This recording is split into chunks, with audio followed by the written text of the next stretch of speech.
Kawawa naman yung mga taga Cebu. Ang dami pong mga nawalang buhay doon dahil sa malakas na earthquake. 6.6 or 6.9. Halos 7 na.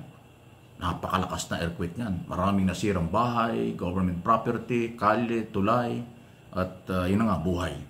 Pero nakakalungkot dito, ito, napupolitika na. Grabe talaga mga tao. Ako, ang aking observation dito, lumutang kasi. Lumutang yung mga dating local official na identify sa mga Duterte. Abay, ginagamit pa yung nangyari sa kanilang lugar para batikusin si Pangulong Marcos. Ginagamit pa yung nangyaring lindol para kulayan ang politika na mas pinagtatanggol pa nila si Sara Duterte kasi Duterte. Kaysa galaw ng gobyerno ay kitang-kita naman natin whole of government approach ang ginawa ng Pangulo. Bago dumating ang Pangulo doon, nauna na gumalaw ang DPWH, Department of Social Welfare Development, Department of National Defense, Military, DSWD, Tourism, DTI, lahat halos. Na ahensya ng ating pamahalaan, Department of Education, gumalaw. Ganun naman talaga eh. Ayun, gusto kasi ng mga politikong Duterte dun sa Cebu, inaangguluhan nila at yung mga Duterte supporters na mas mabilis para gumalaw ang Office of the Vice President. Eh wala naman kasing ginagawa yung Office of the Vice President. Kung hindi, ayan, magbigay ng tulong kapag may kalamidad. Hindi katulad ng gobyerno, buong pamahalaan ang kailang binabantayan. Gusto yata nitong mga politiko sa Cebu, nung earthquake ay nangyari, gusto niya kinabukasan, anong araw na habang inuuga-uga pa sila ng lindol, gusto niya kaagad nandun ang Pangulo. Ano yung kidlat? Ano yung Superman? Hindi po ganon. Kaya nga mayroon division of labor sa gobyerno for your information. Ito kasi yung hindi na ipapaliwanag, napakahina talaga ng PCO. Itong Presidential Communication Office, napakahina magpaliwanag eh. Kaya ako, napipilitan akong magpaliwanag at tulungan ko na lang itong ating Pangulo. Kasi binabatikos nila ang Pangulo, kaya ako, paninindigan ko talaga. Si Pangulo lang ang aking tinusuportahan. Ginagawa ni Pangulong lahat ang dapat gawin, inutusan ang lahat ng cabinet secretary gumalaw, mauna sila doon sa Cebu. Bago dumating ang Pangulo. Abay, ang gulo ngayon ng mga DDS, nauna pa raw yung pangalawang Pangulo kaysa Pangulo. Abay, natural. Dahil ang Pangulo, siya nagkukuman sa buong gobyerno. Pagagalawin muna niya ang mga sekretary at mga departamento bago siya magpunta. O kung kinakailangan, mauna siya. Pero hindi naman pwede mangyari kasi merong ibang ginagawa ang Pangulo.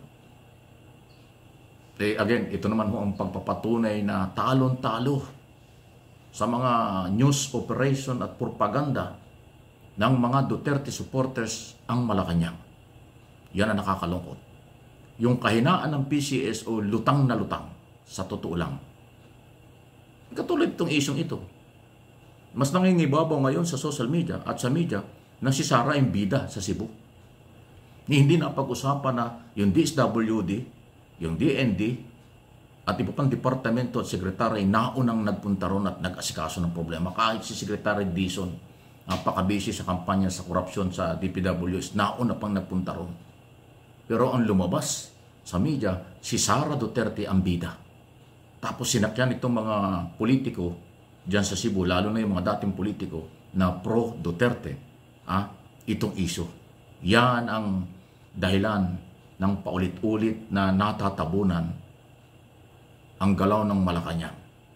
Sa galaw ni Sara, dahil nga po kulang sa strategy, kulang sa galaw, kulang sa pamamaraan ang communication ng Office of the President. Magpakatotoo na, hindi ito batikos. Dapat tanggapin nyo itong wake up call. Sa bagay, balat sibuyas yung mga tao dyan. Hindi tatanggapin itong ating paliwanag. Dahil ang gusto nila, puro pabor lang sa kanila. Hindi nila alam na ang criticism, constructive criticism, wake-up call ay kailangan yan sa demokrasya at sa gobyerno. Hindi naman mamomonitor ng gobyerno ang lahat ng kaganapan eh. Kaya mahalaga na merong constructive criticism, constructive issue na tinatalakay. Pero ang problema diyan sa PCO, diyan sa mga opisyal sa Malacanang, pag kami ganitong mga topic, ang sasabihin ay paninira, sasabihin ay oposisyon, sasabihin anti-Marcos, bobo kayo. Tahasa ko sinasabi, katangahan yan. Hindi nyo alam ang trabaho nyo. Ito sinasabi ko bilang wake-up call, bilang pagtutuwid sa maling nangyayari. Bilisan nyo ang inyong galaw, nauunahan kayo sa propaganda ng mga anti-Marcos, unang kilalang Duterte supporters. Challenge ito. Lagi kasi ang dating nyo nangungupya lang kayo ng balita Kaya puro offensive lang ang dating nyo. At hindi maidepensa nyo kung ano ang totoong nangyayari. Ako, itong aking sinasabi, ito yung kalamidad na ginamit nila pero pinakinabangan nila. Pero ang gobyerno gumalaw at sumuporta, nag-asikaso sa mamamayan dahil kalamidad ito natatabunan. Kasi mahina yung galaw ng daloy ng communication ng Office of the President. Kaya Mr. President, lumingon ka. Please lang po Mr. President. Lumingon ka sa paligid mo. Mabagal, iba ang galaw ng ibang mga tao mo. Kung meron kang mga taong magaling, masipag, iilan na yun. Yung mismong kailangan sa panahon ito ng crisis. May crisis tayo dahil merong korupsyong na-expose na bilyon-trilyon ang nawawala. Meron tayong malaking problema sa kalamidad. Taon-taon tumitindi ang kalamidad. Sunod-sunod. Kung mahina ang communication, mahina ang daloy ng tamang impormasyon galing sa Office of the President, talagang iiwanan kayo. Mangingibabaw yung maling impormasyon na paggamit ng mga kalaban ng gobyerno sa kalamidad. Kasi nakikita at naipapakita nila. So again, huwag kayong magalit, huwag kayong balat sibuyas. Magpakatotoo kayo. Tanggapin nyo ang tamang impormasyon kung paano kayo itama. Yung mali ay dapat mali. Para sa akin, mali kayo, may pagkukulang kayo. Baguhin nyo ang strategy nyo. Baguhin nyo inyong galaw. Kung gusto nyo umangat si Pangulong Marcos, kung gusto nyo tulungan si Pangulong Marcos. Ako, tinutulungan ko ang Pangulo. Kaya sinasabi ko, yung totoo. Sana naintindihan po ng ating mga viewers yan. Okay, sa sunod po na ating pag-usapan itong issue ng korupsyon, tumitindi, hindi lang DPWH, may problema, pati ho sa Department of Agriculture, sa Farm to Market Road, in-expose na ni Secretary Laurel, mayroong ghost project, sa Department of Education, mayroong ghost student, talagang daming multo. Baka nakakalimutan natin, sa BIR at Customs, matagal na mayroong multo dyan, kaya laging mas madalas nabibitin ng koleksyon. Hindi pa ho malinis sa graphing corruption ngayon.